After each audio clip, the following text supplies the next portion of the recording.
Vice President Jejomar Binay nakakuha og higher approval og trust rating sa last quarter sa miaging tuig matod sa latest survey sa POS-Asia. Ang survey gipahigayon ni adtong Disyembre 4 hangtod 11 sa miaging tuig ug ang resulta gipagawas kagahapon lang. Kauban sa listahan ni Binay mao ang mga top national officials sama ni Presidente Benigno Aquino III, Senate President Franklin Drilon, House Speaker Feliciano Belmonte Jr. ug Chief Justice Maria Lourdes Sereno.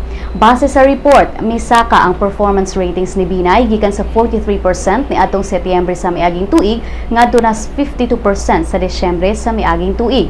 Samtang misaka ang awareness and trust ratings ni Binay gikan sa 39% ni atong September 2015 ngadto na 49% sa December 2015.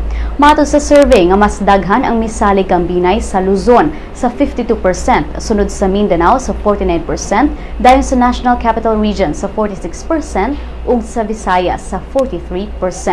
Matod sa POS-Asia Research Incorporated nga ang survey fieldwork gipahigayon pinaagi sa face-to-face interviews.